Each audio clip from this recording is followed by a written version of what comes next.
Taib. Bismillahirrahmanirrahim. Assalamualaikum warahmatullahi wabarakatuh.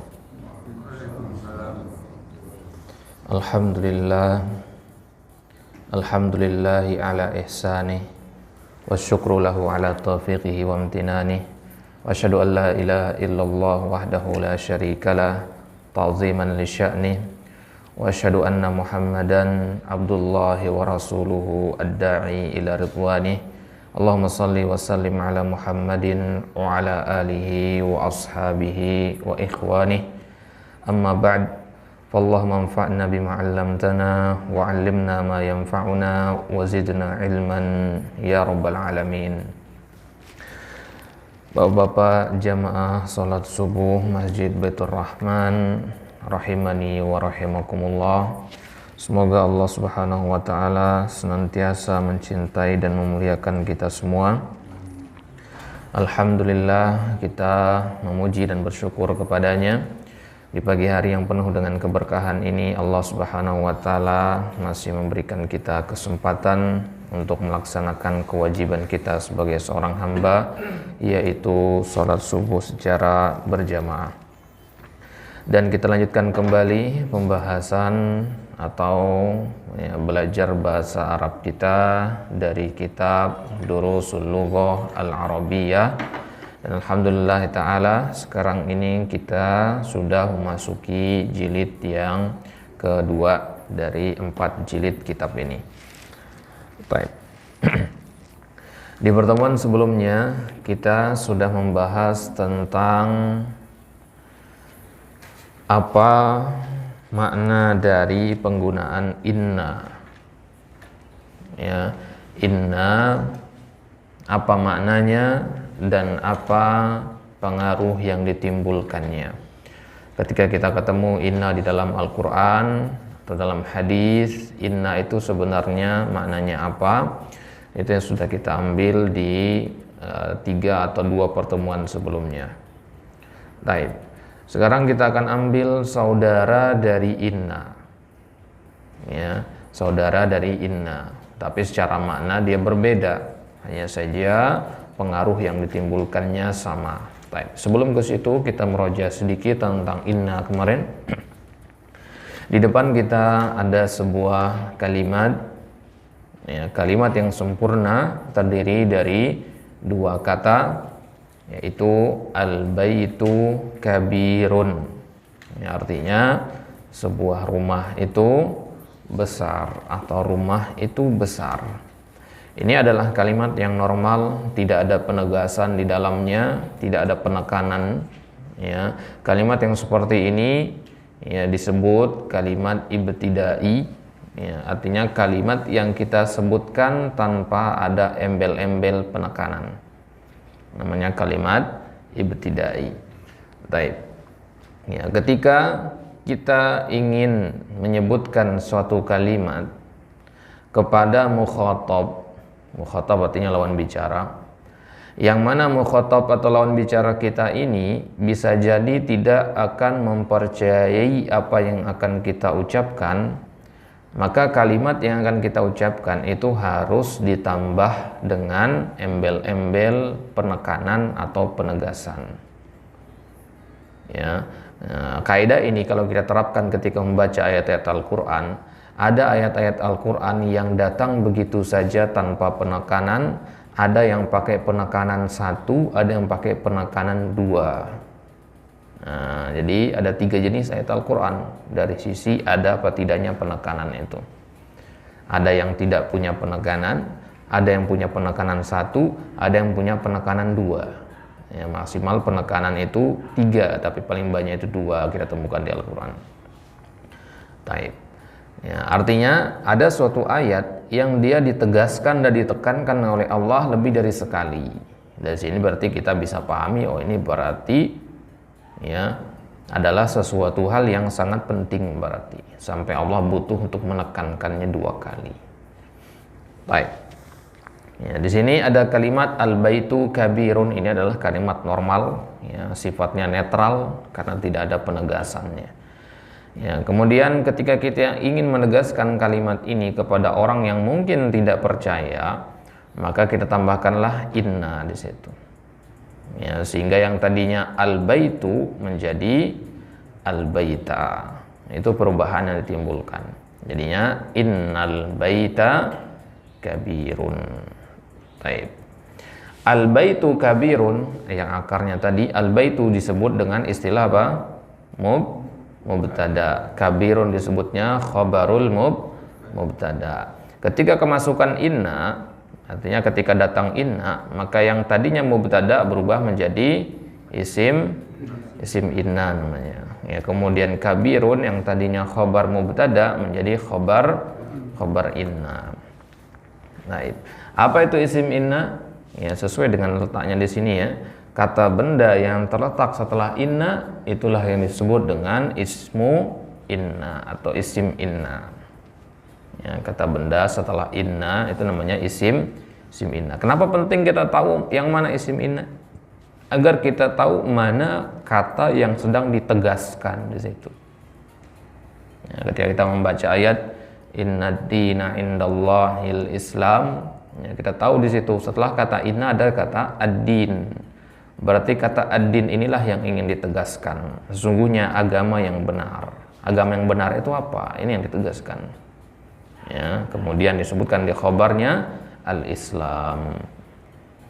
Ya, berarti isim inna adalah kata benda yang terletak setelah inna, sedangkan khabar inna adalah pelengkap dari isim inna tadi. Ya, khabar inna itu fungsinya untuk melengkapi makna dari isim inna. Taib. Ini yang sudah kita bahas di pertemuan sebelumnya.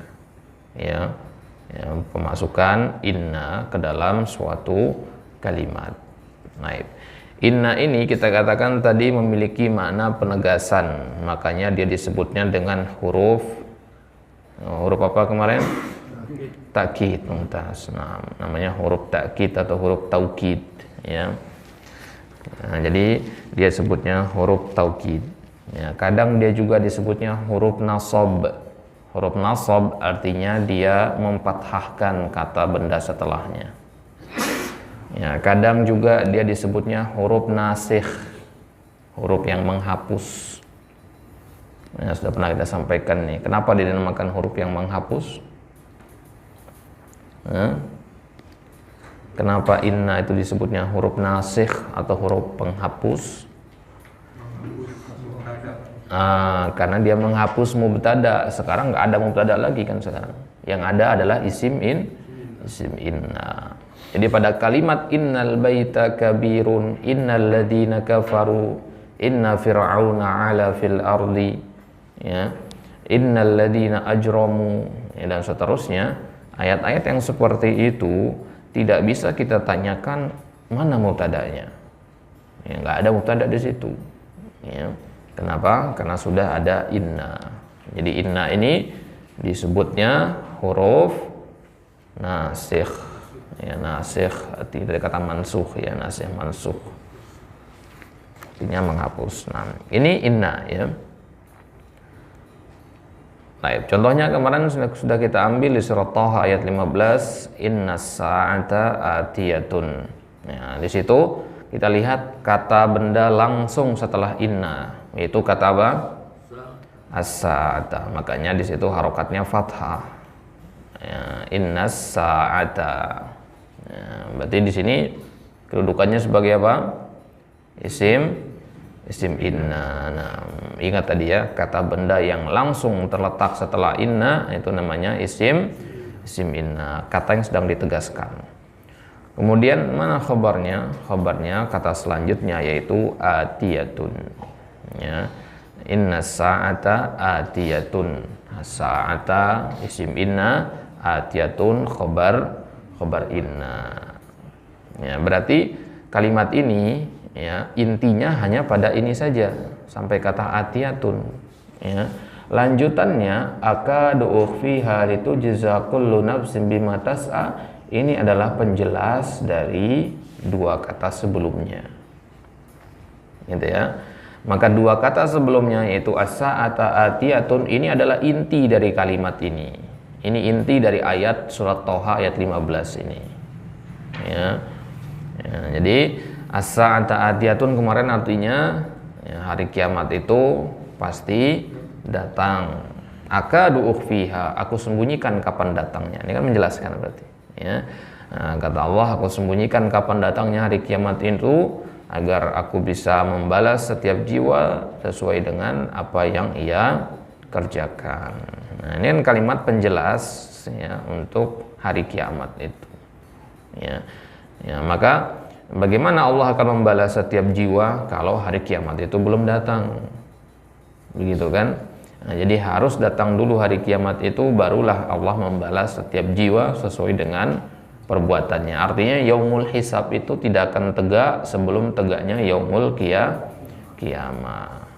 Ya, jadi hari penghisaban itu tidak akan terjadi ya sebelum terjadinya hari kiamat. Hari kiamat dulu yang mengawali rangkaian-rangkaian hisab, kemudian al-hasyr di padang mahsyar, kemudian uburus sirat ya, kemudian ya dukhulul jannah dan sebagainya. Semua itu diawali dengan yaumul kiamah. Baik.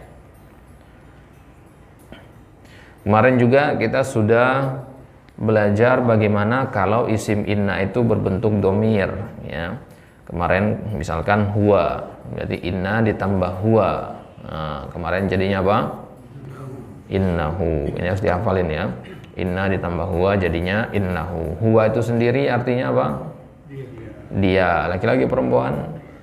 Laki-laki. Nah, ini yang paling sering kita temukan di Al-Quran ya. Biasanya kembalinya kepada Allah. Ya, di akhir-akhir ayat biasanya ya, innahu sami'un basir, innahu huwal ghafurur rahim, innahu albarrul karim, dan seterusnya ya.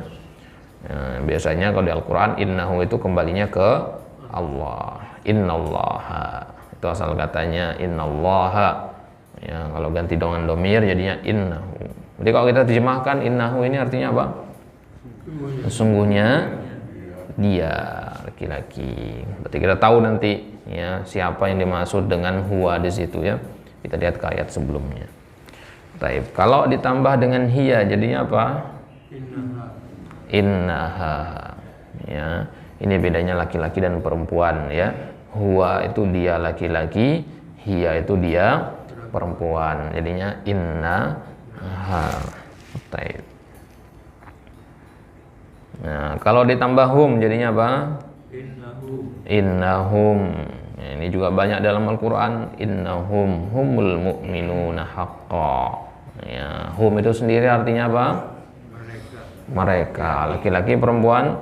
Laki-laki. Ya, makanya innahum. Baik, kalau hunna jadinya apa? Innahunna. Plek ya, tidak ada perubahan. Innahunna. Hunna sendiri artinya apa? Mereka perempuan. Nah, ini merojah dulu ya, jadi nggak apa-apa kita percepat. Inna ditambah anta, innaka. Ini juga banyak di Al-Quran ya. Anta itu kalau dirubah ya, disingkat versi ringkasnya jadinya ka saja ya. Jadi kalau kita nanti ketemu kata-kata dalam Al-Quran yang ada ka-nya ya, itu berarti maksudnya adalah anta ya. Kadang digabung innaka anta, kadang innaka saja ya. Berarti kalau ditambahkan anta lebih jelas maksudnya ya, tapi ka saja itu sudah anta sebenarnya. Pengulangan di situ berarti untuk penegasan dan penjelas. Baik ya, ka itu biasanya dalam Al-Quran kembalinya kepada Nabi kita ya sallallahu alaihi wasallam ya.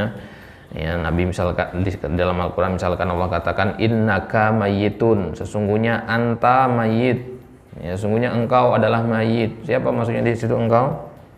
Nabi kita sallallahu alaihi wasallam. Maksudnya sesungguhnya engkau akan wafat ya, innaka mayyitun wa innahum mayyitun ya, engkau akan menjadi mayyit, mereka juga akan menjadi mayyit ya. Jadi kalau kita ketemu kaka ya, di dalam Al-Quran itu kembalinya kepada Nabi SAW sebagai yang pertama kali menerima wahyu Al-Quran itu langsung dari Allah Subhanahu Wa Taala melalui malaikat Jibril. Baik. Ya, kalau ditambah anti jadinya apa? innaki, ya, itu bedanya anta dan anti, ya. Baik, kalau ditambah antum, innakum, ini banyak juga di Al-Quran, ya, karena Al-Quran itu diturunkan untuk umat Islam, ya, bahkan untuk manusia seluruhnya, ya, maka digunakanlah kata-kata yang berbentuk jamak, ya. Antum ini kan artinya kalian, laki-laki, ya. Jadi kalau kita ketemu innakum entah di dalam Al-Quran atau dalam hadis, maka itu maksudnya untuk banyak orang. Laki-laki atau perempuan? Secara bahasa, ya, untuk laki-laki saja. Tapi kalau kita ketemu dalam Al-Quran, ya, itu juga mencakup perempuan. Ya, sama seperti lafaz salam, ya, assalamu alaikum. Kum di situ antum, ya. Meskipun kita ucapkan kepada perempuan, kita bacanya assalamu alaikum. Ya. Jadi kalau kita pakai lapas laki-laki mencakup perempuan, kalau pakai lapas perempuan maka tidak mencakup laki-laki. Berarti paling luas cakupannya itu antum. Baik. Kemudian kalau antunna, inna ditambah antunna, inna kunna. Kalau antum jadinya kum, kalau antuna jadinya kunna. Itu bedanya, ya. Ya, antum jadi kum, antunna jadi inna kunna. Ya, kemudian kalau ditambah ana, jadinya apa?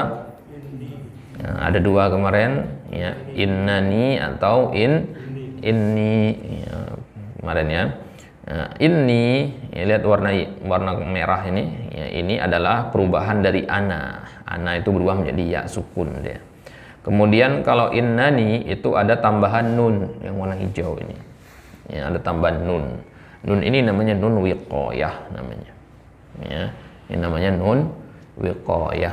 Dalam tajwid sering kita dengar istilah nun wiqayah, ya.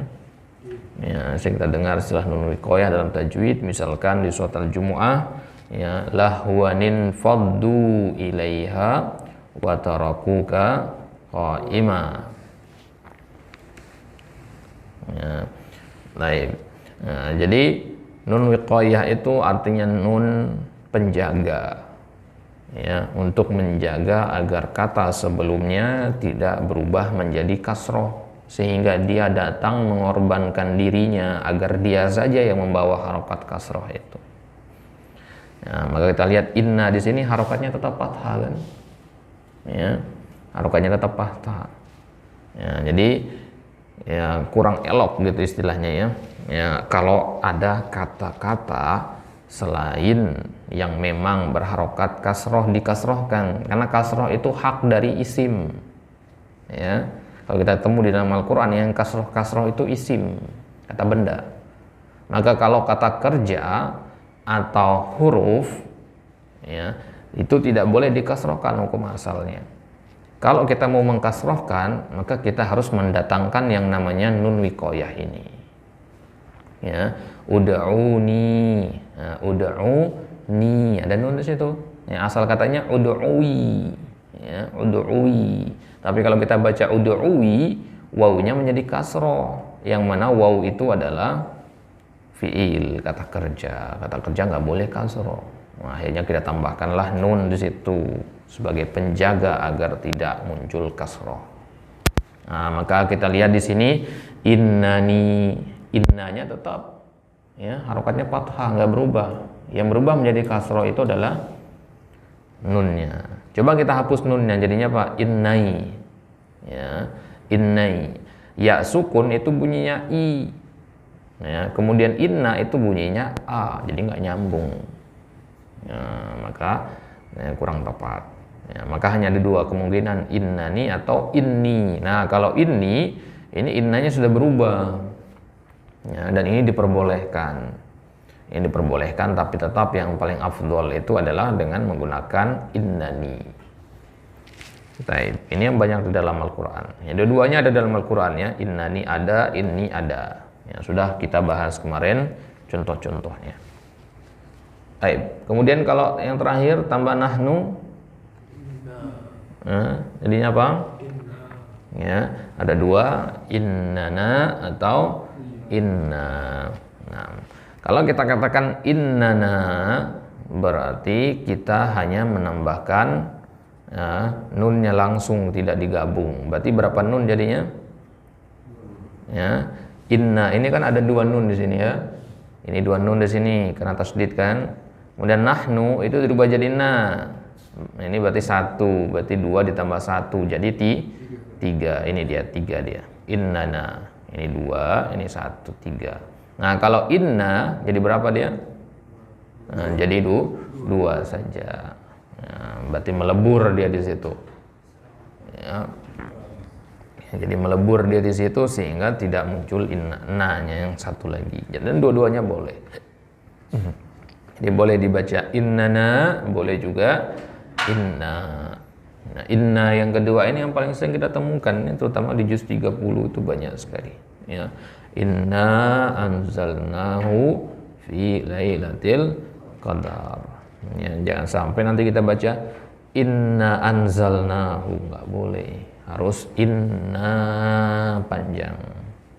Ya, inna anzalnahu. Maka di sebagian qiraat yang dibaca inna kadang dibaca innana. Ya, jadi ya, ada qiraat yang memang membacanya seperti itu dan secara makna ya tidak berubah, mutawatir. Baik, itu ya murojaah kita untuk pertemuan sebelumnya.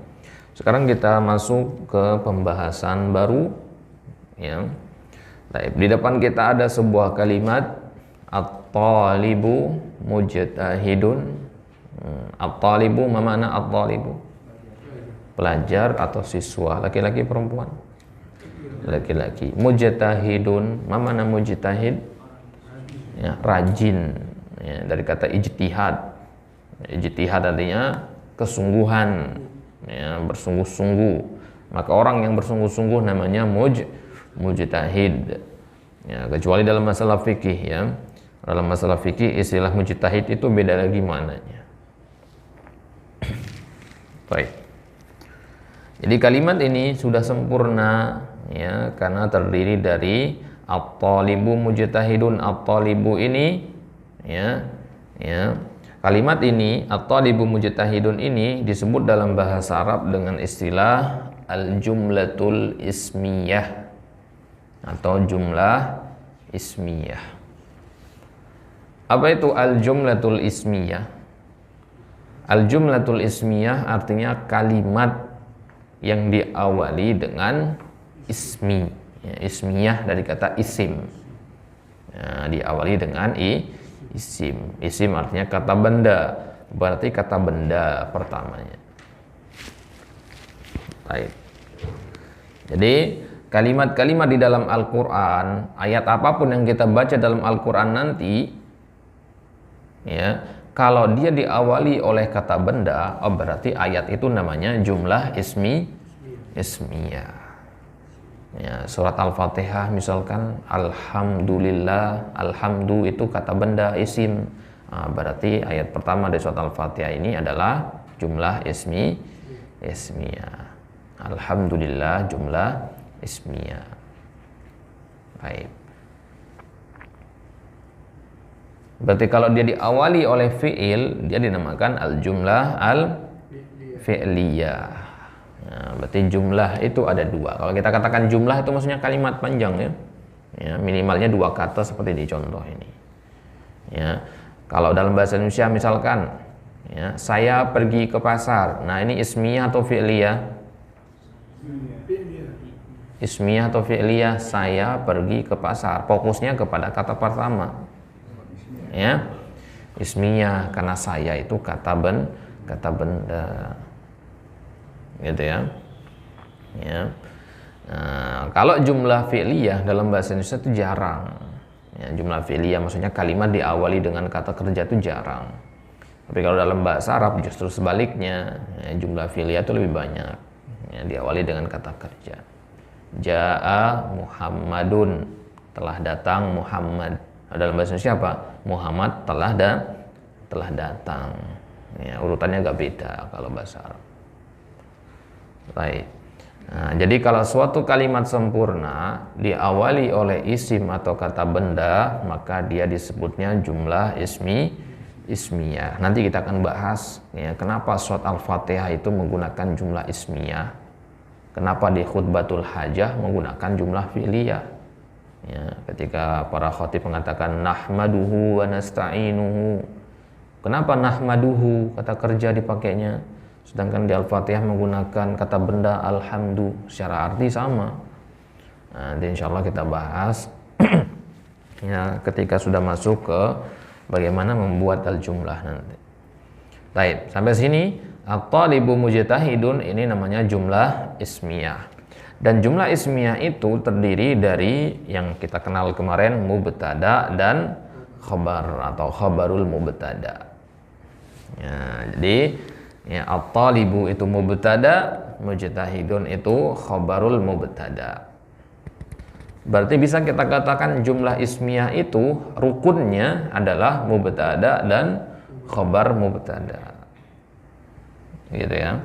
Berarti kalau ada kalimat diawali oleh kata kerja, ada mubtada dan khabar mubtadanya? Nggak ada. Ya. Karena yang ada khabar, yang ada mubtada dan khabarnya itu hanya pada jumlah ismiyah, jumlah fi'liyah nggak ada. Ya, nggak ada pada jumlah fi'liyah istilah mubtada dan khabar itu. Baik. Jadi kalau kita katakan misalkan ini namanya mubtada, ini namanya khabar mubtada. Nah, itu berarti kalimat yang sedang kita bahas berbentuk jumlah ismiyah. Nah, karena tadi kita katakan kalimat itu ada dua jenis ya. Jumlah ismiyah sama jumlah fi'liyah. Jumlah ismiyah artinya diawali oleh kata benda. Nah, kemarin sudah kita bahas apa itu mubtada. Apa pengertian mubtada kemarin?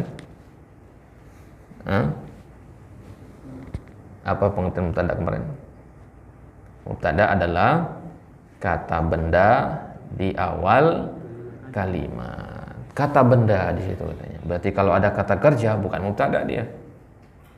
Gitu ya. Yang disebut mubtada itu adalah berbentuk kata benda.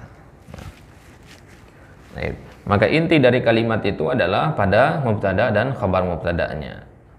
Ya, nanti kalau ya kita baca ayat Al-Quran kemudian kita sudah ketemu mubtada dan khabar mubtadanya, maka selain itu berarti hanya pelengkap saja, penjelas saja ya, penambah makna saja ya. Jadi mubtada sama khabar ini adalah intinya, rukunnya. Baik. Nah, kalau kita sudah paham itu yang disebut dengan jumlah ismiyah, ya, sekarang ya kita ambil lagi kalimat yang tadi at-talibu mujtahidun. Ya, sekarang kita masukkan saudari dari inna, yaitu la'alla.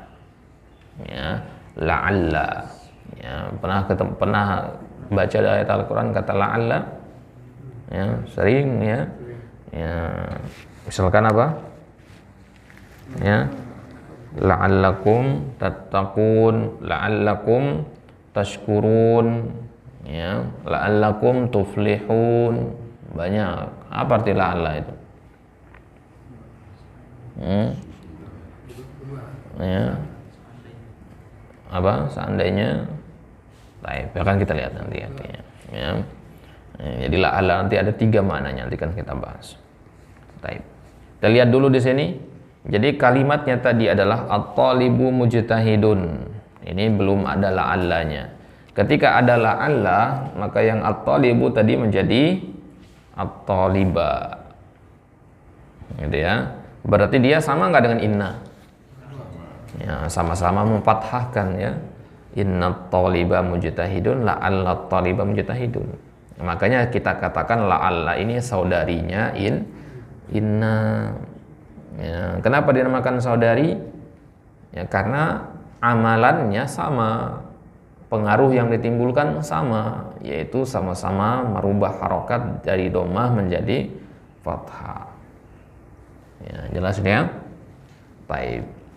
Jadi at-thalibu mujtahidun tadi artinya seorang siswa itu rajin. La'alla ya, itu namanya huruf taraji. Nanti akan kita bahas secara rincinya. Jadi la'alla itu maknanya adalah pengharapan. Ya, maka kita artikan la'alla itu dengan semoga. Ya, jadi la'alla taliba mujtahidun artinya semoga santri itu rajin. Berarti sekarang rajin apa enggak? Enggak. Ya. Berarti pengharapan. Yang namanya pengharapan itu husuli syai'in lam yaqa. Ya, mengharapkan sesuatu yang belum terjadi. Ya, makanya la'alla ini dinamakan huruf taraji namanya. Baik. Ya, berarti sekarang at-taliba ini namanya isim la'alla. Ya, kalau pakai inna namanya isim inna, gitu ya. Ya, jadi inna itu nanti punya saudari-saudari, ada la'alla, ya, ada kai, ya, ada banyak nanti saudari-saudarinya. Ya, dan artinya beda-beda. Ya, sekarang ini kita ambil satu saja la'alla dulu. Ya, la'alla ini adalah saudarinya inna. Kenapa hanya la'alla yang kita ambil di sini? Karena ini yang paling banyak di dalam Al-Quran. Jadi insya Allah nanti kalau kita baca atau ketemu di dalam Al-Quran nanti kita harus paham ya makna apa yang sedang ya diharapkan di situ. Baik. Nah, jadi at-taliba yang tadinya dia mubtada sekarang menjadi isim la'alla. Nah, mujtahidun yang tadinya khobar mubtada sekarang menjadi khobar la'alla. Baik, sampai sini jelas? Wadah insyaallah. Baik. Ya. Kemudian sebagaimana inna, la'alla itu juga bisa ketemu dengan domir. Kalau tadi inna ditambah huwa jadi innahu, inna ditambah anta menjadi innaka, maka la'alla juga sama. Ya. La'alla ditambah huwa jadinya la'allahu. Ya, la'allahu yatadakkaru au yakhsha. Ya. Nah, la'alla ditambah hiya jadinya la'allaha. Itulah kenapa kemarin kita katakan dihafalkan dengan baik di inna itu. Ya, karena dia nanti la'alla juga sama. Ya. Nah, jadi huwa itu menjadi hu, hiya menjadi ha. Ya, jadi la'alla ditambah hiya jadinya la'allaha. Nah, kalau ditambah anta itu apa jadinya? Ka. Berarti la'allaka bakhi'un nafsaka dan seterusnya. La'alla ditambah anti, la'allaki. Ya. Kemudian la'alla ditambah ana. Ya. Ya. Ya, la'alli. Ya, afwan ini salah harokat ya, seharusnya kasrah di situ ya. Ini la'alli bacanya. Ini ya. Ini harusnya di bawah. La'alli. Ya, la'alli atikum minha biqabasin. Ya. Baik. Jadi la'alla ditambah ana jadinya la'alli, bukan la'allani ya. Kalau inna boleh innani. Nah, kalau la'alla hanya boleh satu saja, la'alli, enggak ada la'allani ya. Baik. Kemudian la'alla ditambah hum. La'allahum ya. La'alla ditambah hunna. La'allahunna ya. La'alla ditambah antum. Nah, ini yang paling banyak. La'allakum tatadakkarun, la'allakum tattaqun dan seterusnya. Kemudian la'alla ditambah antunna. Apa? La'alla kunna. Yang penting kita tahu hum itu jadi apa, antum jadi apa gitu ya. Tinggal digabung dengan kata sebelumnya, entah dia inna atau la'alla atau yang lainnya nanti. Gitu ya. Maka ini akan terus berulang nanti ya. Ini kan kita ketemu lagi nanti. Jadi harus dihafalkan perubahan domir ini. Dari huwa menjadi hu, dari hiya menjadi ha ya. Dan seterusnya itu harus kita ingat. Karena ini banyak sekali dalam Al-Qur'an, saking banyaknya ada bab tersendiri yang membahas tentang domir atau kata ganti ini dalam ilmu tafsir. Ya. Tadi disebutkan Inna itu punya banyak saudarinya. Itu keterangan mana yang menunjuk dia perempuan? Nggak disebut saudara. Kenapa nggak disebutkan saudara? Nah, ya, dia disebutnya kalau dalam kitab-kitab itu dengan akhawat inna, bukan ikhwan inna, ya, saudarinya inna. Kenapa disebutkan dengan akhawat bukan ikhwan? Karena huruf itu dihukumi muannas dia. Ya, huruf jar misalkan ba itu dihukuminya muannas meskipun tidak ada tanda-tandanya. Nah, takdirnya sebenarnya kalimatu inna gitu. Kalimah itu muannas inna gitu. Baik. Jadi huruf-huruf seperti inna, la'alla ini sudah dihukumi perempuan meskipun tidak ada tandanya. Huruf jar itu juga perempuan gitu. Ya, maka disebutnya akhawat gitu. Baik. Kemudian la'alla ditambah nahnu. Jadinya apa? Nah, nahnu jadinya na, berarti la'allana. Baik. Jelas sampai sini ya. Coba sekarang secara cepat ya.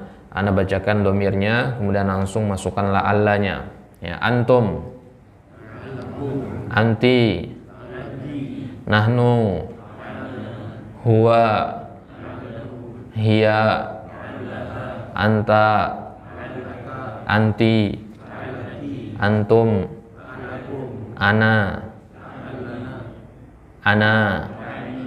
ya, jangan terkecoh, ana ada na-nya. Wah, berarti la'allana, bukan. Ana jadinya apa? La'alli. Ya, ingat ana itu jadinya ya sukun ya, la'alli. Agak jauh memang perubahannya ya, dari na menjadi ya sukun.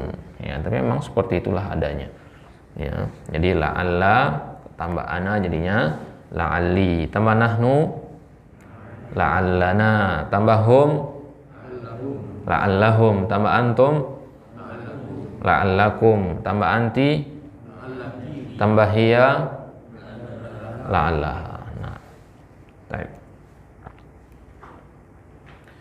Baik, sekarang di sini ada sebuah kalimat. Ini kita ambil dari kitab. Ya, di situ nanti akan kita lihat di kitab. Muhammadun bi khairin. Jadi kalau ada yang nanya kepada kita kaifa haluk? Ya, apa arti kaifa haluk? Ya, bagaimana kabarmu? Jawabannya kita apa? Bi khairin. Ya, Muhammadun bi khairin misalkan. Muhammad bi khairin. Ya, bi khairin itu terdiri dua kata ya. Bi dan khair. Khair itu dalam bahasa Arab artinya kebaikan atau baik. Ya, jadi bi khair artinya dalam keadaan baik. Biasanya kita terjemahkan dengan baik-baik saja. Kalau ada yang tanya, gimana kabar? Bi khair. Ya, bi khair, alhamdulillah. Biasanya kita jawab begitu ya. Nah, misalkan ya, ada yang bilang kaifa haluka ya akhi? Alhamdulillah bi khair. Ya, atau bi khairin, alhamdulillah. Bi khair artinya baik-baik saja. Maka kalau kita katakan Muhammad baik-baik saja, ya Muhammadun bi khairin. Ya. Zaidun bi khair. Jadi kalau kita tanya misalkan gimana kabar kedua orang tua antum? Ya, mereka bi khairin gitu. Ya. Bi itu sendiri apa artinya? Bi itu sendiri artinya dengan. Ya, jadi kalau bi khair artinya dengan kebaikan, artinya mereka sedang menjalani kehidupannya dengan kebaikan. Ya, jadi disingkat aja, jadi baik-baik aja gitu. Sebenarnya kalau mau dibaca panjang, Muhammadun bi khairin itu artinya Muhammad sedang hidup ya dengan kebaikan. Tapi kan terlalu baku gitu ya kalau diartikan begitu. Baik. Jelas sampai sini? Paham ini ya? Baik. Ya. Nah, berarti kalau kita katakan semoga Muhammad baik-baik saja, maka kita tambahkan la'alla. Jadinya apa? La'alla Muhammadan. Ya, kenapa Muhammadan? Karena adanya la'alla. Tadinya Muhammadun ya, sekarang menjadi Muhammadan. la'alla Muhammadan bi khairin. Kalau bi khairinnya tetap dia. Berarti apa arti la'alla Muhammadan bi khairin? Semoga si Muhammad itu dalam keadaan baik-baik saja. Ya. La'alla Muhammadan bi khairin. Semoga kedua orang tua saya dalam keadaan baik-baik saja. Ya, misalkan ada kawan cerita, ya, orang tua saya di kampung qadarullah kecelakaan. Nah, kita katakan la'allahum bi khairin. Ya, semoga mereka baik-baik saja, misalkan. Nah, berarti ada pengharapan di situ, ya. Baik. Ya, di kitab, ya, bisa dibuka di kitabnya. Ya, ada latihan di situ. Ya, sekarang latihan ini kita jawab latihan yang berkaitan dengan kata bi khairin tadi, penggunaan la'alla di halaman 10. Ya, di kitabnya di halaman 10. Latihan yang ke-10. Baik. Perintahnya di situ adalah kita memasukkan kata la'alla ke dalam kalimat yang sudah ada. Huwa bi khairin artinya apa? Dia laki-laki baik-baik saja. Sekarang kalau kita ingin mengatakan semoga dia laki-laki baik-baik saja, maka kita tambahkan la'alla. Berarti la'alla ditambah huwa bi khairin jadinya apa? La'allahu bi khairin. Asalnya adalah la'alla huwa, ya. Tapi kita ringkas huwanya menjadi hu. Lihat yang warna merah. Yang warna merah ini sebenarnya adalah huwa. Ya. Boleh nggak kita bilang la'alla huwa bi khairin? Boleh, cuman itu terjadi pemborosan. Ya. La'allahu gitu. Jadi kita ringkas huwanya menjadi hu. La'allahu bi khairin. Baik. Jelas nih cara jawabnya, ya. Baik. Kemudian nomor 2 hiya bi khairin. Berarti tambahkan la'alla jadinya la'allaha bi khairin. Hum bi khairin, tambahkan la'alla la'allahum bi khairin. Hunna bi khairin, tambahkan la'alla la'allahunna bi khairin. Anta bi khairin, la'allaka bi khairin. Antum bi khairin, la'allakum bi khairin. Nah, nanti ditulis jawabannya, ya. Mungkin bisa dipoto dulu, mungkin nanti bisa ditulis di rumah jawabannya.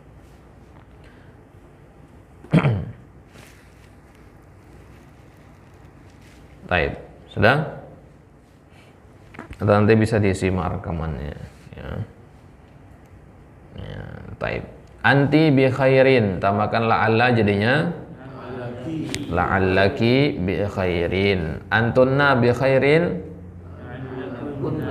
la'allakunna bi khairin. Ana najihun. Nah, udah nggak pakai bi khairin lagi.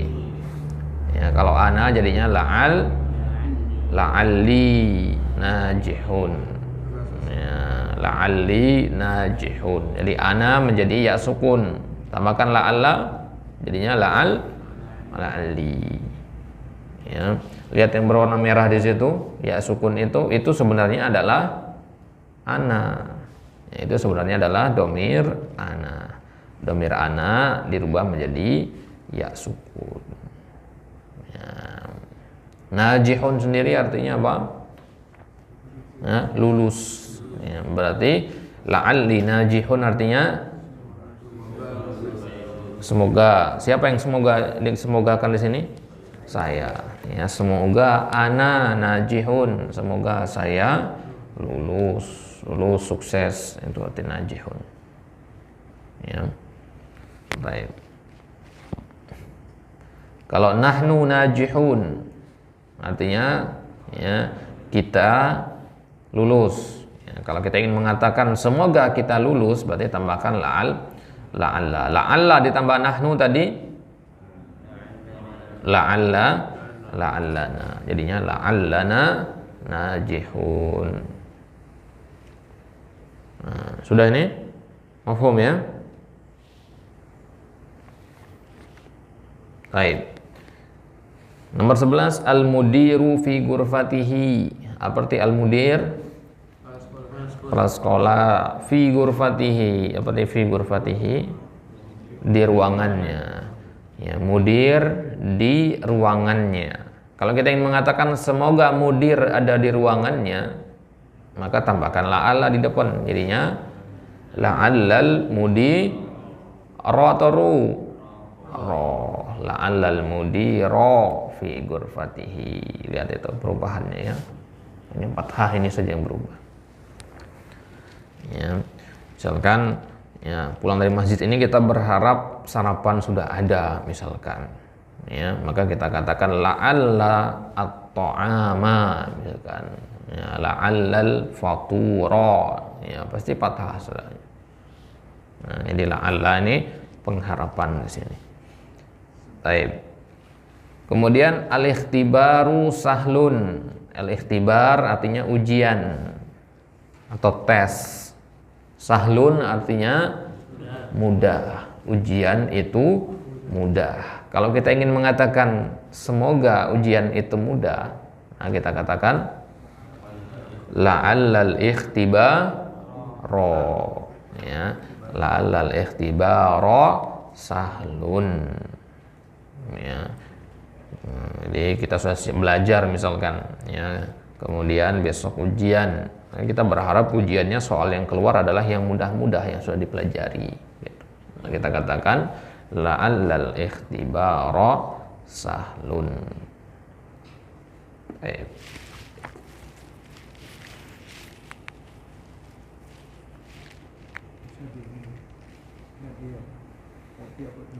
Baik, nanti insyaallah kita share ya.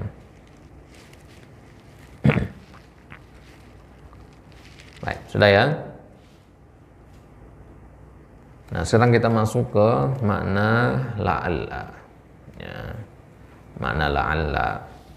Baik, pembahasan ini agak sedikit kompleks ya, jadi dibutuhkan konsentrasi yang penuh ya. Baik, apa itu makna dari la'alla? Gampangnya la'alla itu kita artikan saja dengan semoga tadi dalam bahasa Indonesia. Tapi ternyata tidak semua la'alla di dalam Al-Quran itu artinya semoga. Ya. Ada 4 makna dari la'alla di dalam Al-Quran, ya, dan kita ambil 3 saja di sini karena satu maknanya masih diperdebatkan oleh para ulama. Baik. Makna yang pertama adalah at-taraji namanya. Ya, ini makna yang paling banyak di dalam Al-Quran. Contoh-contoh yang kita pakai tadi itu makna yang pertama ini. Namanya at-taraji. Ya. At-taraji itu artinya pengharapan. Baik. Makna yang kedua namanya al-ishfaq.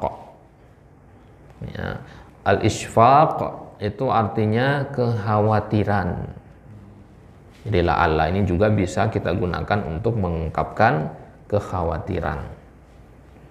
Kemudian makna yang ketiga at-ta'lil. Ini juga yang banyak dalam Al-Quran. At-ta'lil artinya alasan. Ya. Jadi kata la'alla ini bisa juga untuk menyebutkan alasan kenapa sesuatu itu dilakukan. Kenapa kita puasa? Ya, la'allakum tattaqun, agar kalian bertakwa. Berarti alasan kita puasa adalah takwa. Ya. Ya. Apa alasan diciptakannya langit dan bumi? La'allakum tatadakkarun, agar kalian mengambil ibrah darinya, mentadabburinya, ya, dan memikirkannya, tafakkur. Nah, itu namanya la'alla yang bermakna at-ta'lil. Ya, jadi istilah ta'lil ini akan sering kita temukan nanti ya di kajian-kajian atau di kitab-kitab. Mungkin para asatizah menyebutkan istilah ta'lil. Ta'lil itu artinya menyebutkan alasan. Misalkan ada seorang santri mengatakan, saya mau belajar ilmu faraid. Nah, kita bilang, sebutkan ta'lil antum. Maksudnya kenapa mau belajar ilmu tersebut? Alasannya apa? Ya, ta'lil itu artinya menyebutkan alasan. Dia diambil dari kata illah. Illah itu artinya sebab atau alasan.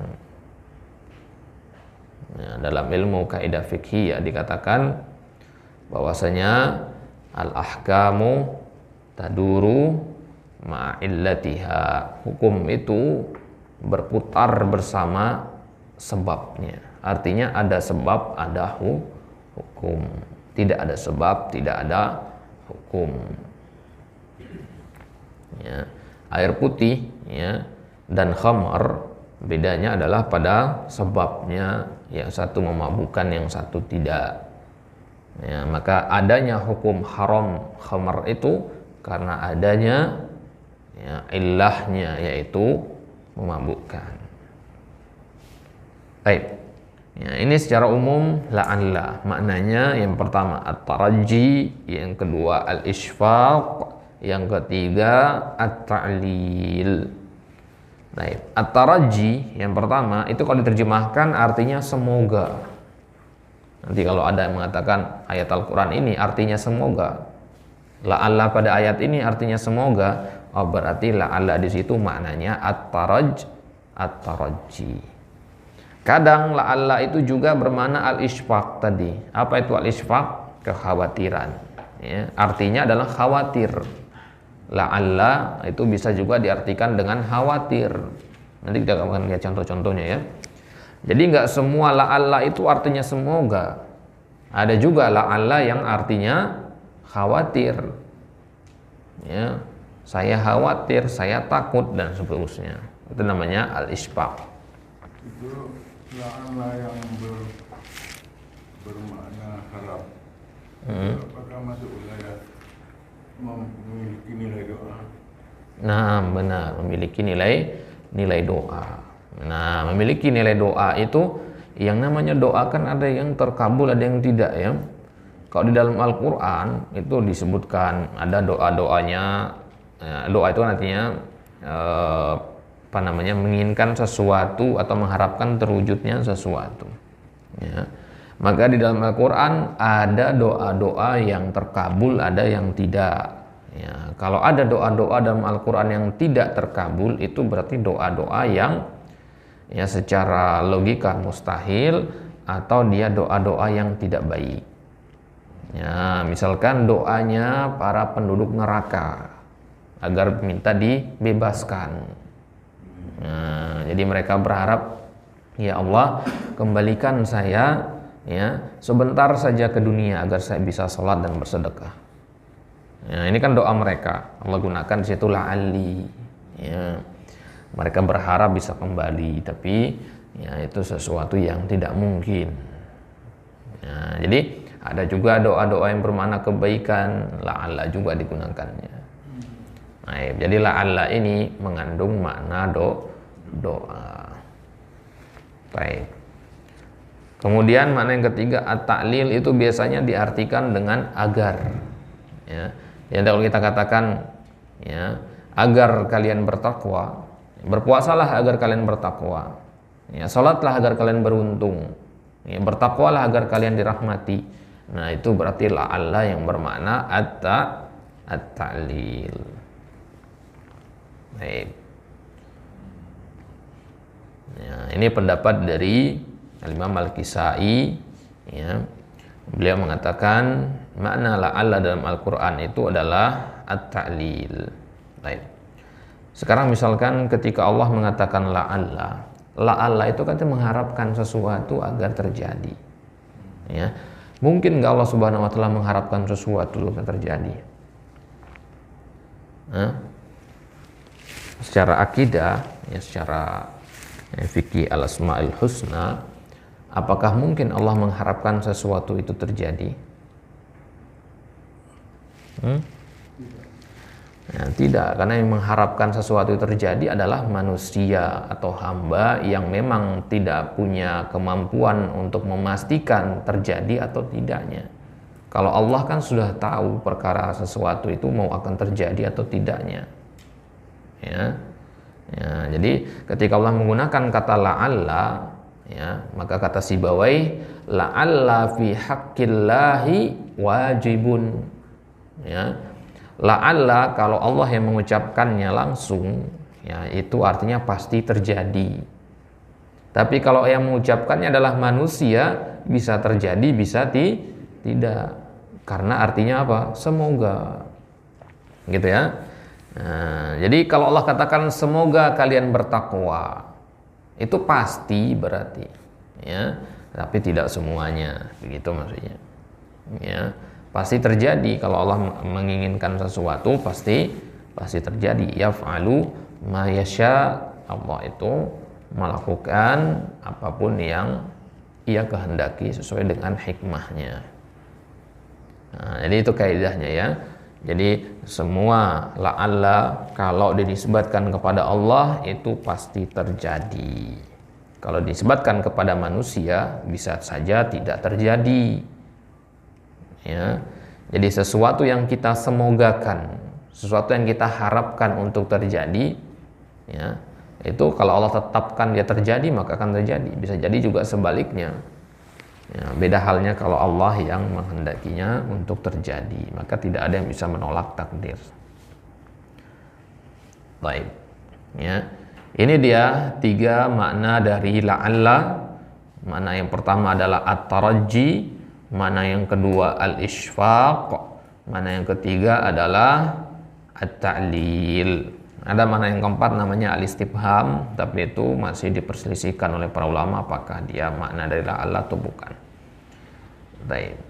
Kita lihat satu persatu sekarang dari 3 makna ini. Yang pertama at-taraji. At-taraji tadi artinya pengharapan, kalau diterjemahkan biasanya artinya semoga. Contohnya misalkan la'allal kafira mu'minun billahi. La'allal kafira. Ini kafiro sebagai isim la'alla, ya. Kemudian mu'minun sebagai khabar la'alla. Ya, maka la'alla di sini diartikannya semoga. Nah, sekarang pertanyaannya gimana bisa bedakan? Ya, yang maknanya taraji, maknanya al-isfaq, yang maknanya ta'lil. Cara membedakannya adalah dari konteks kalimatnya. Ya, ini membuat agak sulit di sini ya. Jadi kita cocokkan satu-satu nih, nyocoknya yang mana gitu. Ya, nyocoknya makna semoga atau agar, ya, atau yang lainnya begitu. Baik, maka di sini diartikannya dengan semoga. Ya, semoga orang kafir itu mu'minun billah, beriman kepada Allah. Semoga orang kafir itu beriman kepada Allah. Artinya kita mengharapkan dia untuk beriman. Orang yang ingkar itu kita harapkan dia beriman. Kafir itu artinya ingkar, ya. Baik. Apa contoh la'alla yang berarti semoga ini di dalam Al-Quran?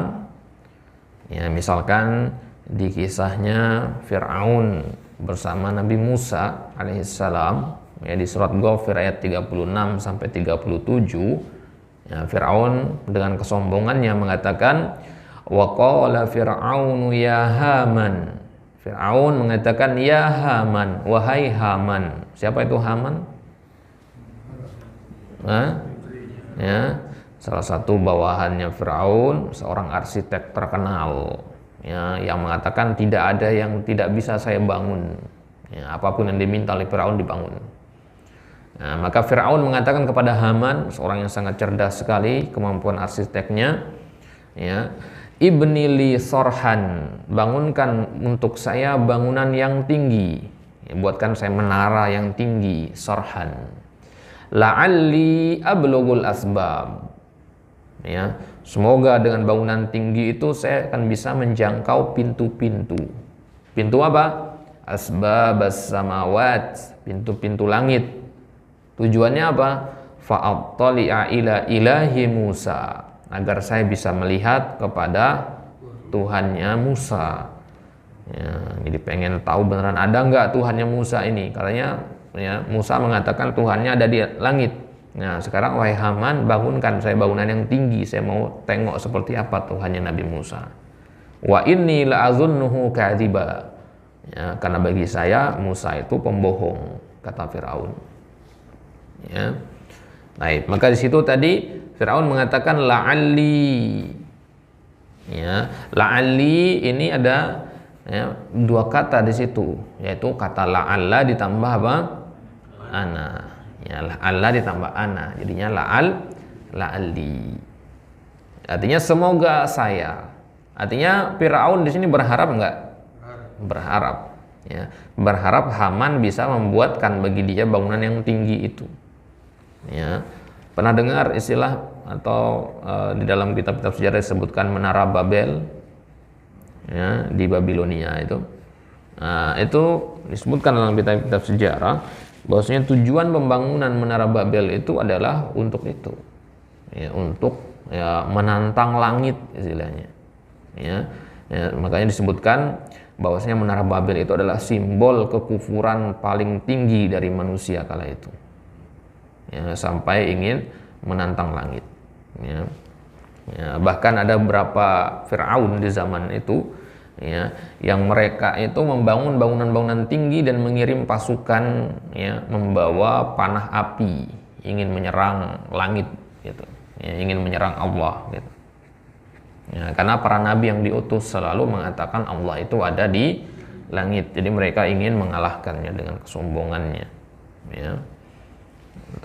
Ya, maka akhir mereka semua sama, Allah binasakan. Nah, ini contoh la'alla yang bermakna semoga. Baik, ini bisa kita buat-buat nanti sendiri-sendiri ya. Ya, semoga saya cepat sehat, semoga saya ya, dimudahkan menurut ilmu dan sebagainya. Nah, itu bisa tambahkan la'alla di depannya. Baik, ya. Tapi bedanya dengan doa ya. Kalau doa itu termasuk ibadah ya. Ya, la'alla ini hanya salah satu dari bentuk redaksi pengharapan. Pengharapan itu dalam bahasa Arab disebutnya dengan istilah roja. Ya, atau roja ya. Roja itu artinya rasa harap di dalam hati. Dia bernilai ibadah, ya, tapi akan lebih agung lagi kalau dia diwujudkan dengan perbuatan, ya, yaitu berdoa. Ya, jadi doa itu adalah ibadah badan, ya, kemudian roja itu adalah ibadah hati. Ya, ibadah hati ini yang menggerakkan ibadah badan, ya, diwujudkan. Jadi hanya sekedar berharap tapi tidak berdoa, ini juga tidak benar.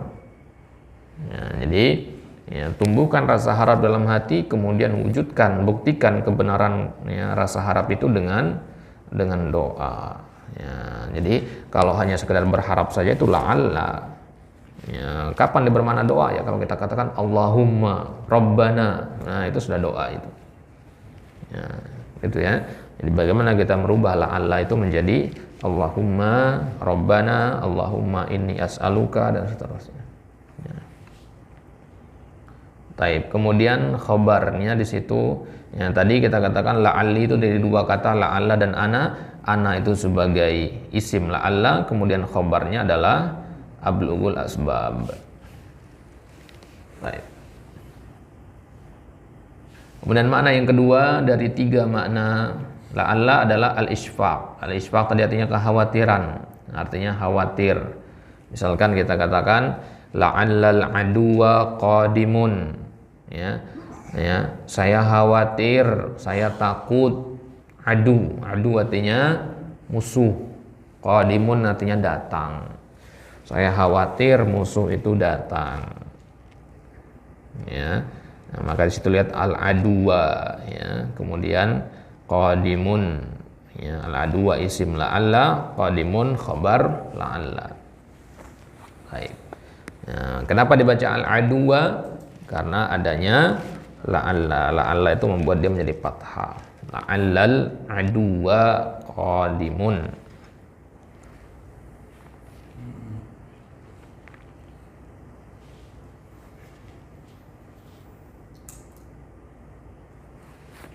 Baik. Jadi kita berharap nggak musuh itu akan datang? Ya, tentunya tidak. Ya, ya, bahkan tamannil qital, berharap adanya perang itu dalam syariat dilarang. Ya. Ya, para sahabat kalau pergi berperang itu berharap tidak terjadi pertumpahan darah. Itu yang lebih utama. Islam itu tidak menyukai peperangan hukum asalnya, ya, kecuali memang kondisi mengharuskan. Baik. Jadi tidak boleh kita mengharapkan liqa'ul a'da. Ya, tidak boleh berharap bertemu dengan musuh. Ya, maka di sini ya nggak boleh kita katakan la'alla, ini artinya semoga musuh datang. Paham maksudnya ya? Nggak boleh. Di sini kita artikan la'alla dengan khawatir. Saya khawatir, kami khawatir musuh itu akan datang. Contohnya misalkan di Al-Quran surat Asy-Syu'ara ayat yang ketiga, Allah katakan la'allaka bakhi'un nafsaka alla yakunu mu'minin. La'allaka, ya, khawatir, ya, bakhi'un nafsaka, ya, la'allaka, ka di situ artinya kamu, ya, kamu di situ siapa maksudnya? Nabi. Ingat kalau kita katakan ka tadi kembalinya ke nabi, mayoritasnya ya, tidak semua. Nah, jadi saya khawatir engkau itu wahai Muhammad bakhi'un nafsaka, engkau membinasakan dirimu sendiri, alla yakunu mu'minin, karena galau, karena ya pusing memikirkan orang-orang penduduk Mekah yang tidak mau beriman. Jadi Nabi itu berharap sekali orang-orang di Mekah itu beriman, terutama pembesar-pembesar Quraisy yang 4 orang itu. Ya. Sangat berharap Nabi mereka itu beriman. Ya, disebutkan dalam Abasa wa Tawalla itu ya. Ya, jadi Nabi sangat berharap mereka itu beriman, ya, dan Nabi kepikiran terus begitu. Ya, kepikiran terus, ya, maka teguran dari Allah, ya, engkau akan membinasakan dirimu sendiri wahai Muhammad kalau terus-menerus memikirkan ya kekufuran mereka itu. Ya. Masuknya penduduk Mekah sini ya. Ya, berarti ayat ini ayat Makkiyah dia.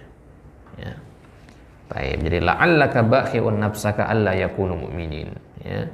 Engkau itu terlalu mengharapkan mereka itu beriman sampai-sampai kepikiran terus, sampai-sampai itu nanti khawatirnya akan membinasakanmu wahai Muhammad.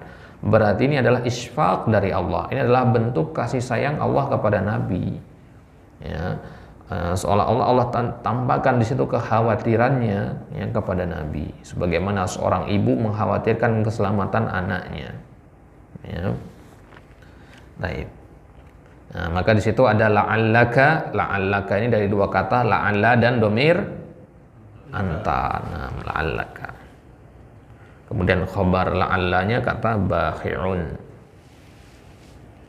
Baik, kemudian yang ketiga at-ta'lil. At-ta'lil tadi artinya alasan.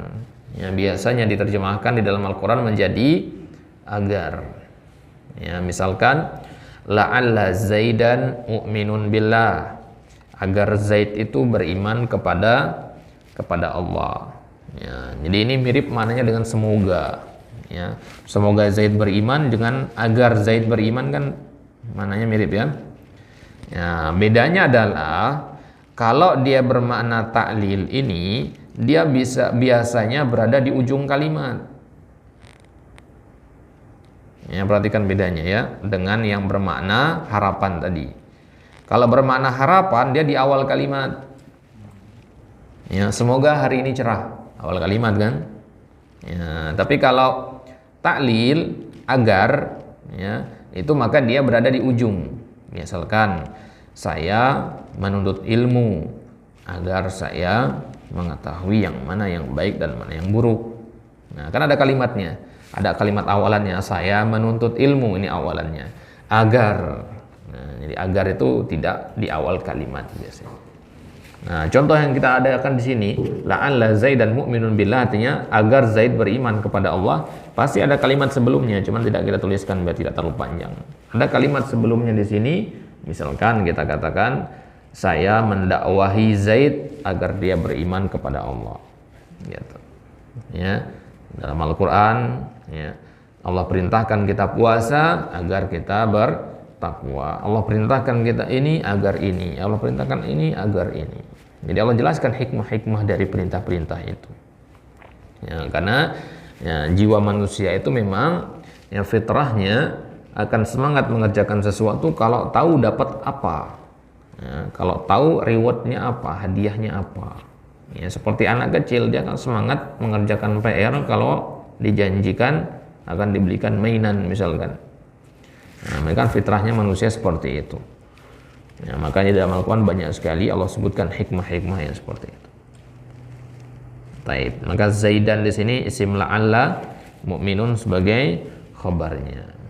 Taib. Apa contohnya? Misalkan di surat Al-Baqarah ayat 21, ya ayuhan nas u'budu rabbakumul ladzi khalaqakum wal ladzina min qablikum la'allakum tattaqun. Ya ayuhan nas, wahai manusia. Kata Ibnu Abbas, kalau ayat diawali dengan ya ayuhan nas, itu maksudnya penduduk Mekah. Ya ayuhan nas itu maksudnya penduduk Mekah. Tapi kalau dikatakan ya ayyuhal mu'minun, itu maksudnya penduduk Madinah. Karena penduduk Mekah belum pada beriman, makanya disebutnya wahai manusia. Ya, berarti ayat ini Makkiyah atau Madaniyah? Makkiyah. Ya, wahai manusia. Siapa manusia di sini yang dipanggil? Ya Abu Lahab, Abu Jahal dan semua yang ada di Mekah itu. Ya, ketika awal-awal dakwah Nabi, wahai manusia sekalian, wahai penduduk Mekah sekalian, u'budu rabbakum. Sembahlah, tauhidkanlah Rabb kalian. Ya, kata Ibnu Abbas juga, ya, semua makna ibadah dalam Al-Quran itu maknanya tauhid. U'budu rabbakum artinya tauhidkan Rabb kalian. Rabb yang seperti apa? Alladzi khalaqakum, yang telah menciptakan kalian, walladzina min qablikum, dan menciptakan orang-orang sebelum kalian, nenek moyang kalian maksudnya. Ya, tujuannya apa? Menyembah Allah itu la'allakum tattaqun. Maka artinya di sini semoga atau agar. Agar. La'allakum tattaqun artinya agar kalian bertakwa. Kalau semoga kalian bertakwa kurang tepat maknanya. Ya, karena nyatanya tidak semua dari mereka bertakwa kan. Abu Jahal, Abu Lahab tidak bertakwa. Ya, dan kalau kita katakan la'allakum artinya semoga, wah ini berbahaya dari sisi akidah. Tidak mungkin miss apa yang Allah harapkan. Jadi maksudnya ya, Allah berharap mereka bertakwa, ternyata Abu Jahal nggak bertakwa, oh berarti Allah tidak punya kuasa di situ. Nah, bukan begitu. Ya, perhatikan penerjemahan di sini ya. Kalau kita baca penerjemahan nanti bisa jadi dapat penerjemahan yang begitu. Ya. Nah, ya kenapa? Karena pasti ya harapannya Allah yaitu pasti terjadi. Karena yang berharap itu kan artinya menginginkan ya. Ya Allah melakukan apapun yang Ia inginkan. Baik. Nah, jadi di sini la'allakum tattaqun, berarti ibadah itu tujuannya adalah agar kita meraih ketakwaan. Ya, ibadah itu tujuannya adalah bertakwa. Kalau ada yang bertanya kepada kita bagaimana cara menjadi muttaqin, orang yang bertakwa, ya perbagus ibadah. Ya, salat, puasa, zakat kita diperbagus, maka dengan itulah kita akan meraih predikat takwa itu. Baik. Di surat Thaha ayat ke-44, ya Allah katakan ya tentang masih kisahnya Nabi Musa dan Firaun. Ya, karena kisah Nabi Musa dan Firaun ini banyak sekali dalam Al-Qur'an diulang-ulang dibandingkan kisah-kisah nabi yang lain. Ya, karena saking banyaknya ibrah dan pelajaran yang bisa dipetik di situ. Allah katakan faqula lahu, ya, dan katakanlah oleh kalian berdua. Siapa maksudnya kalian berdua di sini? Nabi Musa dan Nabi Harun. Wahai Musa dan Harun, ucapkanlah oleh kalian qaulan layyinan, ucapan yang lemah lembut. La'allahu, agar dia yatadzakkaru au yakhsha. Ya, agar dia ingat kembali atau takut. Siapa dia yang dimaksud di sini? Ya, Fir'aun. Ya, kan ayat sebelumnya idhaba ila fir'auna innahu tagha. Ya, pergilah kalian berdua menemui Fir'aun, dakwahi dia karena sungguhnya dia telah melampaui batas, dan ucapkan kepada dia ucapan yang lemah lembut. La'allahu, ya, itu dakwah berarti harus dengan lemah lembut. Yang kekufurannya sekelas Fir'aun saja, ya, itu didakwahinya dengan lemah lembut. Nah, apalagi saudara-saudara kita sama kaum muslimin yang kekufurannya tidak sampai separah Fir'aun. Baik. Ya, jadi di sini la'allahu, ya, la'alla dan huwa berarti di situ. La'allahu, agar dia, ya, agar dia yatadzakkaru au yakhsha, agar dia ingat kembali, sadar maksudnya dari kekufurannya, atau dia takut kepada Allah. Itu tujuan berarti dari dakwah itu ya, agar orang kembali ke jalan Allah atau dia takut kepada Allah. Kenapa kita mengajak orang untuk amal soleh? Tujuannya adalah agar dia kembali ke jalan yang benar, ingat kepada Allah atau takut kepadanya. Baik. Di surat Al-Baqarah ayat yang ke-52 juga ada kata la'alla, di kisahnya Bani Israel. Tsumma afauna ankum min ba'di dzalika la'allakum tashkurun. Kemudian kami maafkan kalian setelah perbuatan pengingkaran kalian itu, la'allakum tashkurun, agar kalian bersyukur. La'allakum, kum di situ sebagai isim la'alla, tashkurun sebagai khabar la'alla. Jadi ini kisahnya Bani Israel ini ingkar kepada Allah dengan banyak pengingkaran, tapi Allah senantiasa memaafkannya. Pengingkaran yang pertama, mereka itu ketika diperintahkan oleh Allah untuk bermuamalah dengan baik, mereka banyak melakukan riba, banyak menipu sehingga diusir. Kemudian ketika mereka disuruh menyembelih sapi betina, mereka mengulur-ngulur. Hampir-hampir mereka tidak mau melakukannya. Banyak pengingkaran mereka. Tapi Allah katakan summa afauna ankum min ba'di dzalik, kami maafkan kalian setelah pengingkaran kalian itu. La'allakum tashkurun, tujuannya kami maafkan kalian adalah agar kalian itu bersyukur dan tidak melakukannya lagi. Bahkan Bani Israil ini saking ingkarnya, azab itu sudah di depan mata tetap ingkar. Ketika mereka melihat awan hitam dari kejauhan, mereka mengira itu adalah berisi hujan, ternyata itu isinya adalah azab. Azab bagi mereka, petir yang menyambar-nyambar, guntur yang memegahkan telinga, yang sampai membuat jantung itu berhenti berdetak karena saking kerasnya. Bahkan bumi itu dibalik oleh Allah, gunung diangkat oleh Allah kemudian diletakkan di atas mereka, diancam kalau kalian tidak beriman gunung ini akan dijatuhkan. Mereka beriman, ketika gunungnya dikembalikan ke posisi semula mereka kafir lagi. Itu sifatnya Bani Israil. Tapi Allah tetap ampuni mereka, menerima taubat mereka, la'allakum tashkurun, agar mereka bersyukur. Baik. Di surat Ali Imran Allah kisahkan tentang haramnya makan riba. Ya ayyuhalladzina amanu la ta'kulur riba adhafan mudha'afa. Wahai orang yang beriman, janganlah kalian memakan harta riba dengan berlipat ganda. Wattaqullaha la'allakum tuflihun. Bertakwalah kalian kepada Allah, la'allakum tuflihun, agar kalian beruntung. Berarti kalau kita ingin termasuk orang-orang yang beruntung, berarti kita harus bertakwa kepada Allah. Maka di antara buah dari takwa itu adalah al-falah, keberuntungan. Maka agar kita termasuk dalam yang diserukan di panggilan azan itu hayya 'alal falah. Berarti hayya 'alal falah itu panggilan untuk bertakwa. Gitu ya. Kenapa? Karena al-falah itu terwujud dengan takwa. Berarti ajakan untuk al-falah adalah ajakan untuk at-taqwa. Nah, baik. Ini dia kisahnya, Bani Israil tadi yang diangkatkan gunung kepada mereka. Wa id akhadna mitsaqakum, tatkala kami telah ambil perjanjian dari kalian di sini maksudnya Bani Israil. Wa rafa'na fawqakumut tur, dan kami angkat di atas kalian bukit Tur, gunung Tur. Khudhu ma atainakum biquwwah, ambillah apa yang telah kami berikan kepada kalian dengan kuat. Maksudnya kitab yang telah diturunkan kepada kalian pegang dengan kuat. Wadhkuru ma fi, dan sebutlah, ingatlah apa yang berada di dalam kitab tersebut. La'allakum tattaqun, agar kalian bertakwa.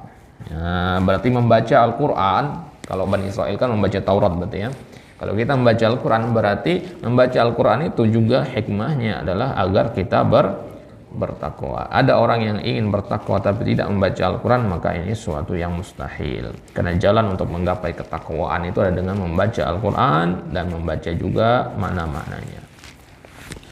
Baik. Ya.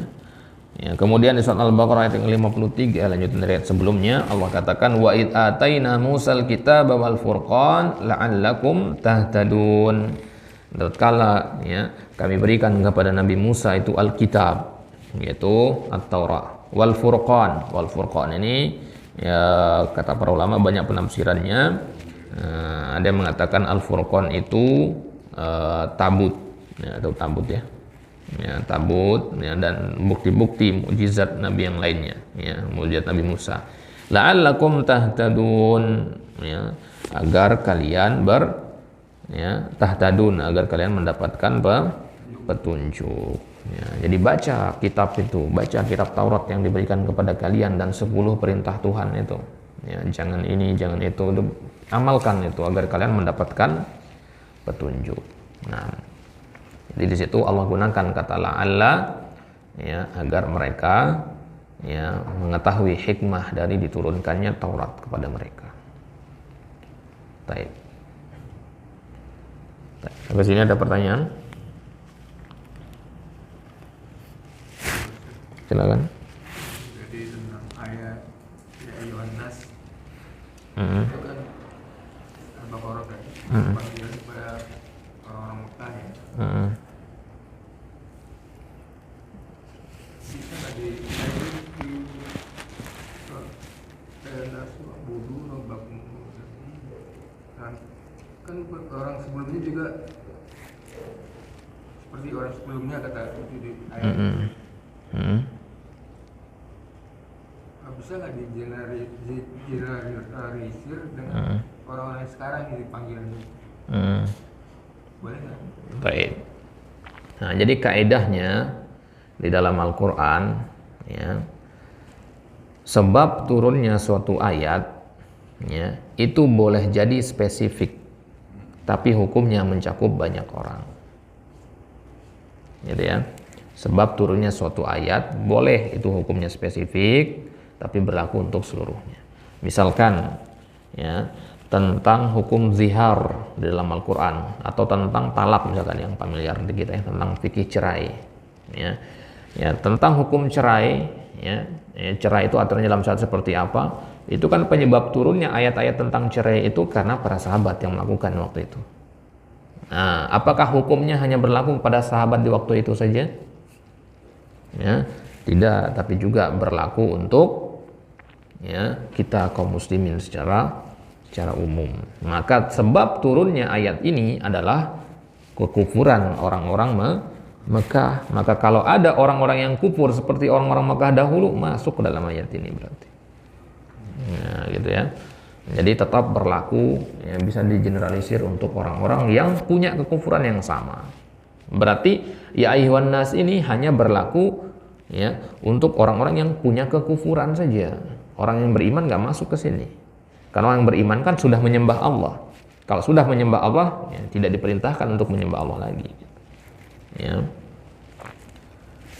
Baik. Jadi ya, sebab turunnya suatu ayat itu bisa jadi spesifik, ya, parsial, ya, tapi hukumnya dihukumi secara general, berlaku untuk seluruh umat.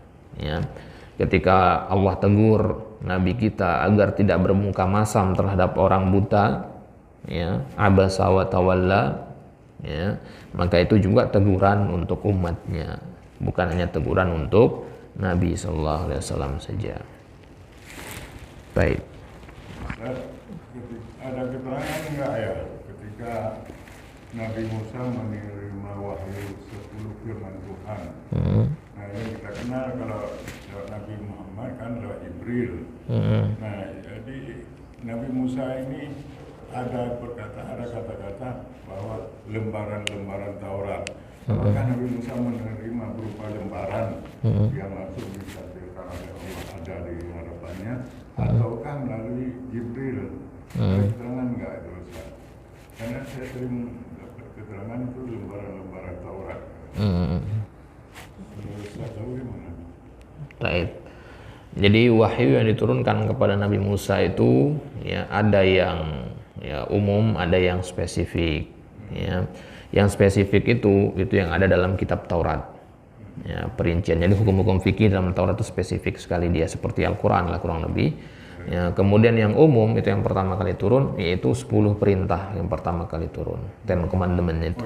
Ya, itu yang pertama kali. Dan itu yang tertulis di atas lempengan-lempengan batu itu. Jadi dia bukan kata lempengan batu dia. Nah, inilah yang disebut tabut sama orang-orang Yahudi sekarang itu. Ya. Jadi lempengan-lempengan batu itu mereka simpan dalam satu kotak. Ada tongkatnya Nabi Musa juga di situ. Ada lempengan-lempengan batu. Kemudian ada Taurat yang pertama kali juga. Nah, kemudian ya Taurat itu diturunkan oleh Allah kepada Nabi Musa melalui ya, perantara Namus. Ya, Namus itu nama Jibril di zaman Nabi Musa. Ya, Namusul Akbar namanya. Ya, adapun Ten Commandment yang 10 perintah itu jangan berbuat syirik, jangan membunuh, ya, jangan berbuat zina, ya, dan seterusnya 10 perintah itu. Ya, 10 perintah itu yang turun langsung ketika Nabi Musa bertemu dengan Allah di Bukit Tursina itu. Ya. Ya, ketika Allah mengatakan innani anallahu la ilaha illa ana fa'budni. Ya. Ya, ketika Nabi Musa sedang memimpin Bani Israel ya di masa Exodus, itu istilahnya Exodus itu masa mereka diusir dari Mesir mereka, jadi mereka nggak punya masa tempat tinggal ya, mereka selama 40 tahun itu ya, lontang-lantung begitu, nggak punya tempat tinggal. Ketika sedang berjalan bersama Bani Israel ya, Nabi Musa melihat dari kejauhan ada cahaya ya. Dan Nabi Musa mengatakan la'alli ajidu ya alaihi ya an-nar ya, la'alli atikum minha biqabasin ya. Kemudian Nabi Musa mengatakan coba mungkin saya bisa ambil api dari sana karena dia cahaya itu seperti api gitu ya. Naiklah dia ke puncak Tursina di situ. Sampai sana Allah katakan ya fakhla'na alaik innaka bilwadil muqaddasi tuwa.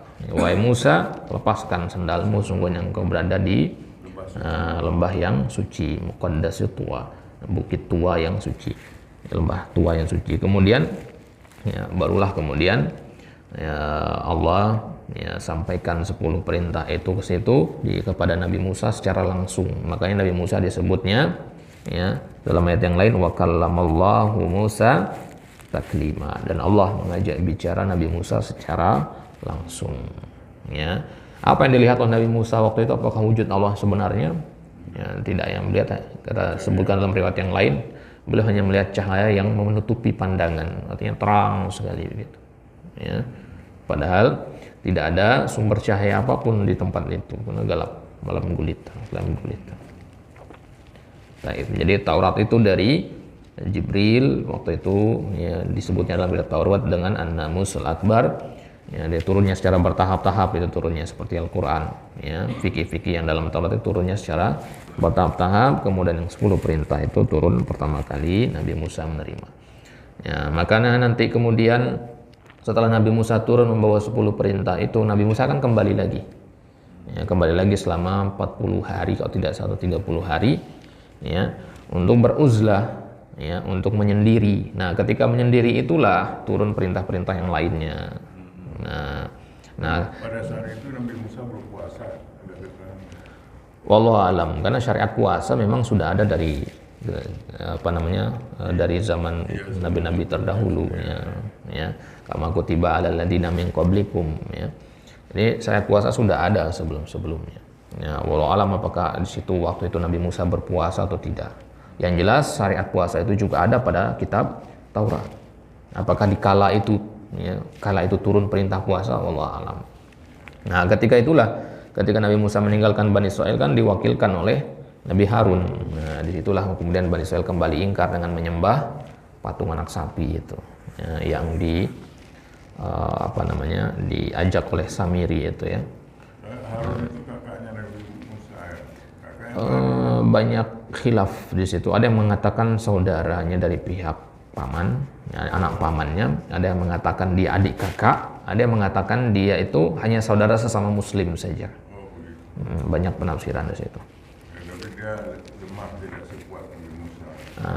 tidak setegas, tidak tegas, ya, sehingga ya orang-orang Bani Israel kala itu tidak mendengarkan larangan-larangan dari Harun. Nabi Musa itu orangnya tegas, tapi kekurangannya tidak lancar berbicara karena cacat lidahnya, cacat lidahnya ketika masih kecil makan bara api itu ya. Meskipun kebenaran kisah itu dipertanyakan, ya, tapi ada beberapa para ahli sejarah yang memvalidkan kisah tersebut. Jadi kekurangan beliau di situ, makanya beliau berdoa kepada Allah apa? Rabbi shrah li sadri wa yassir li amri wahlul 'uqdatan min lisani. Ya, lepaskan ikatan dari lisanku, yafqahu qauli, agar mereka bisa paham apa yang aku ucapkan.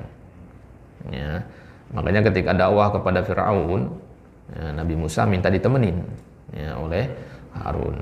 Ya, dikirimlah Harun untuk menemani Nabi Musa. Baik. Ketika Musa kembali ke umatnya bertemu dengan Harun, itu memang Harun dimarahi oleh dari jenggotnya, Pak. Ditarik jenggotnya, dimarahi.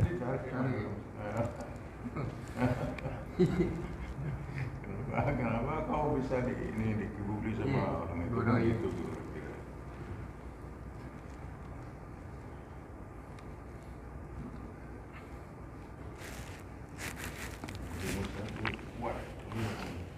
Nabi Musa fisiknya kuat, dia sekali pukul kan Bani Israel itu langsung.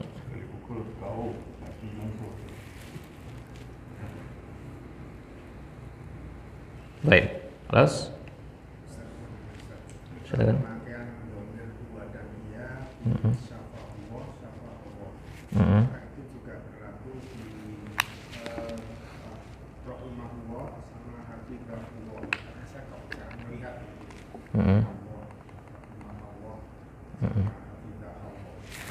Baik. Sebenarnya berlaku di semua, cuman karena mungkin jarang kita dengar saja ya, tapi ada sebenarnya ya. Jadi kalimat mendoakan orang lain agar cepat sembuh itu syafaqallah. Ya, biasanya kalau kita mendoakan orang kan langsung ya, syafaqallah. Itu kalau orang di depan kita laki-laki kita katakan syafaqallah, kalau perempuan kita katakan syafaqillah. Ya, kalau orangnya nggak ada di depan kita, dan ini jarang biasanya ya.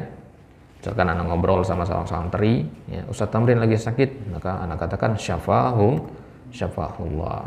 Ya, kalau dia perempuan syafahullah. Nah, ini jarang kita dengar biasanya. Yang biasa kata-kata syafaqallah. Ya. Kemudian ya rahimahullah juga sama ya. Rahimahullah. Ya, kalimat rahimahullah itu kalau laki-laki, rahimahullah kalau perempuan. Ya, kalau orangnya di depan kita katakan rahimakallah. Ini juga jarang kita dengar ya. Yang paling sering kita dengar itu Allah yarhamuk. Ya, Allah yarhamuk itu artinya sama dengan rahimakallah. Ya, beda bentuk kata kerjanya saja. Ya. Dan kemudian kalau banyak orang rahimakumullah. Ini juga sering kita dengar ya. Rahimakumullah. Ya, adapun kalimat hafizahullah, ya, itu biasanya untuk yang masih hidup. Ya. Ulama yang masih hidup kita katakan hafizahullah, yang sudah wafat kita katakan rahimahullah. Ya, itu kalau dia laki-laki ulamanya. Kalau perempuan maka kita katakan hafizahullah. Ya, Ustazah fulana binti fulana hafizahullah. Ya, ya, kalau kita mendoakan anak kita misalkan laki-laki hafizakallah, semoga Allah senantiasa menjagamu. Ya, kalau kita mendoakan banyak orang hafizakumullah. Nah. Ya, jadi ungkapan-ungkapan seperti ini namanya jumlah al-i'tiradiyah ad-du'aiyah, ya, kalimat ya, sisipan yang bermakna doa. Ya, kalimat-kalimat yang bermakna doa. Baik, kelas ada apa lagi? Cukup? Baik.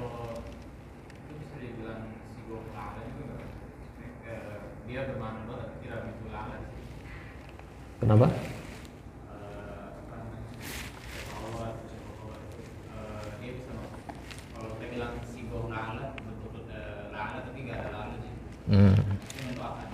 Udah.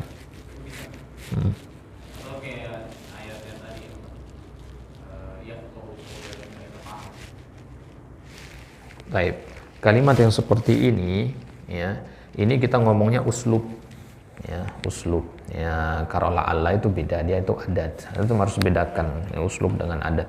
Jadi kalau syafa'ah Allah itu uslub. Uslub itu artinya konteks kalimat secara panjang lebar, ya, yang panjang gitu. Kalau la'alla itu hanya satu kata saja. Ya, secara makna memang dia sama-sama ada pengharapan di situ. Ya, ada pengharapan. Ya, jadi kalimat syafa'ahullah itu beda dengan la'alla. Ya, beda dengan la'alla. Ya, apa perbedaannya? Hanya perbedaan dari sisi redaksi saja. Redaksinya saja yang berbeda. Ya, kalau kita katakan syafa'ahullah ini namanya redaksi kalimat doa. Kalau kita katakan la'allallahu ya la'allallaha yashfika, ya, itu kalimat redaksi harapan. Gitu ya. Nah, sekarang pertanyaan mana yang lebih tinggi derajatnya? Kalimat redaksi harapan atau redaksi doa? Ya, doa karena diperintahkan oleh Allah untuk berdoa, bukan untuk berharap. Ya, ud'uni astajib lakum. Ya, berdoalah kepadaku, ya, bukan berharaplah kepadaku. Karena berharap itu terkadang tidak sampai melahirkan doa. Ya, maka setiap doa pasti ada harapan, tapi tidak semua harapan itu adalah doa. Artinya tidak semua diwujudkan dalam bentuk perbuatan. Gitu. Nah, jadi perlu dibedakan. Jadi kalau dari sisi lugah saja ya yang berbeda. Dari sisi mana ya sama-sama mengandung pengharapan. Doa juga ada pengharapannya, ya. La'alla juga ada pengharapannya. Perbedaannya hanya pada redaksinya. Ya, ini metode uslub yang kita kenalnya dalam ilmu nahwu. Ya, kalau dalam pembahasan kitab-kitab nahwu, uslub-uslub seperti ini dibahas nanti di akhir-akhir kitab. Nanti ada namanya uslubun nudbah, uslubul istighosah, uslubul igro. Nah, itu masuknya ke sini nanti. Baik, wallahu ta'ala alam. Baik, kita cukupkan sampai di sini ya. Ini sudah telat sekali ini. Natafi bihadzal qadar, wallahu ta'ala alam. Wassallallahu ala nabiyina Muhammadin wa ala alihi washabihi wasallam. Insyaallah besok pada subuh kajiannya Ustaz Abdul Bar membahas fikih Bulughul Maram. Baik, semoga kita dimudahkan untuk hadir dan menyimak dan mengambil faedah dari beliau. Wassallallahu ala nabiyina Muhammadin wa ala alihi washabihi wasallam wa akhiru da'wana alhamdulillahirabbil alamin. Naktafi bihadzal qadar wa nakhtatim bidu'ai kafaratul majlis. Subhanakallahumma wa bihamdika asyhadu an la ilaha illa anta astaghfiruka wa atubu ilaik. Assalamualaikum warahmatullahi wabarakatuh.